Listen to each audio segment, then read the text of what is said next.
Hi friends, வணக்கம். Welcome to your recipe study. நம்ம இன்னைக்கு ஒரு ஹெல்த்தியான இன்ஸ்டன்ட் பிரேக்ஃபாஸ்ட் ரெசிபி தான் பார்க்க போறோம்.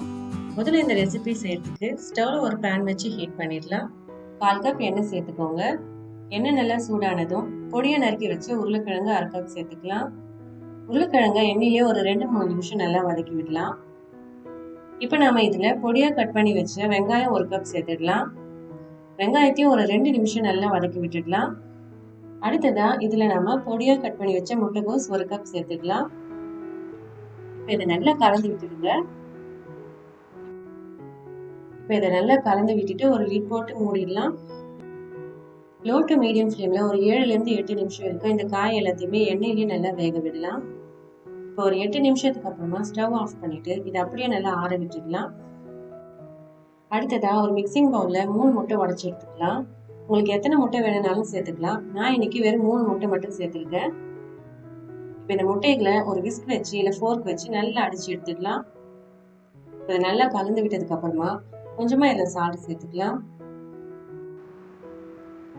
சால்ட் எக்கோட சேர்த்து நல்லா மிக்ஸ் பண்ணி விட்டுடலாம். 1 டீஸ்பூன் மிளகுத்தூள் சேர்த்துக்கலாம். இப்போ இது மறுபடியும் ஒரு முறை நல்லா விஸ்க் வச்சு நல்லா கலந்து விட்டுடலாம். இப்போ பொடியா நறுக்கி வச்ச கொத்தமல்லி ஒரு 2 டேபிள் ஸ்பூன் சேர்த்துக்கலாம். இப்போ நாம ஏற்கனவே வதக்கி வச்ச காய்கறி இதில் சேர்த்துக்கலாம். மறுபடியும் ஒரு முறை இந்த விஸ்க் வச்சு நல்லா இதை கலந்து விட்டுடலாம். இப்போ இதை நல்லா கலந்து விட்டதுக்கு அப்புறமா ஸ்டவ்ல நம்ம காய் வதக்குன அதே பேனையை வச்சு ஹீட் பண்ணிடலாம்.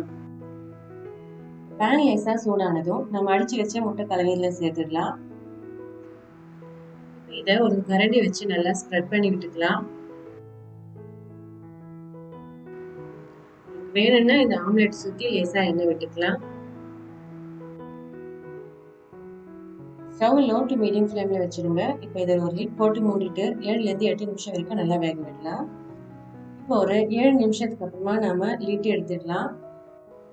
இப்போ ஒரு சாஃப்டான கரண்டி வச்சு இந்த ஆம்லெட்டோட ஓரங்களை லேசா எடுத்து விடலாம். அப்பதான் நமக்கு திருப்பி போடுறதுக்கு ஈஸியா இருக்கும். இப்போ இந்த பேன் மேல இது மாதிரி ஒரு பிளேட் வச்சிடுங்க. பேன் அப்படியே ஃபிளிப் பண்ணி நம்ம பேன்ல இருக்கிற எக்கை பிளேட்டுக்கு மாத்திக்கலாம். நான் இதை ஸ்டவ் ஆஃப் பண்ணிட்டு தான் ஃபிளிப் பண்ணியிருக்கேன். மறுபடியும் ஸ்டவ் ஆன் பண்ணிட்டு பிளேட்ல இருக்கிற எக்கை நாம இந்த பேனுக்கே மாத்திடலாம். இப்போ மறுபடியும் லிட் போட்டு மூடிட்டு ஆம்லெட்டோட இன்னொரு சைடையும் லோ டு மீடியம் ஃப்ளேம்ல ஒரு 4-5 நிமிஷம் நல்லா வேக விட்டு ஸ்டவ் ஆஃப் பண்ணிடலாம். அவ்வளோதான் ஃப்ரெண்ட்ஸ், ரொம்ப சுவையான வெஜ் ஆம்லெட் ரெடி ஆயிடுச்சு. நான் இன்னைக்கு இதுல வெறும் 3 முட்டை தான் சேர்த்துருக்கேன். இதுல நீங்க 6 முட்டை சேர்த்துக்கிட்டீங்கன்னா இன்னும் நல்லா ஃப்ளஃபியா இருக்கும். இதுல நம்ம 2 பீஸ் சாப்பிட்டாலே போதும், நல்ல ஒரு மீல் சாப்பிட்ட மாதிரி ஃபீலிங்கா இருக்கும். எப்பயும் செய்யற இட்லி தோசைக்கு பதிலாக ஒரு நாள் இந்த மாதிரி டிஃப்ரெண்டா செய்து கொடுத்தா விரும்பி சாப்பிடுவாங்க. ஸ்கூல் விட்டு வர கிட்ஸ்க்கு இதை ஸ்நாக்ஸாகவும் செய்து கொடுக்கலாம்.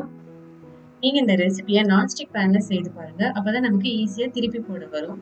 ஓகே ஃப்ரெண்ட்ஸ், இந்த வீடியோ உங்களுக்கு பிடிச்சிருந்தா லைக் பண்ணுங்க. இந்த ரெசிபி பத்தின உங்களோட கருத்துக்களை கமெண்ட்ல என்கிட்ட சொல்லுங்க. Thank you. Bye bye.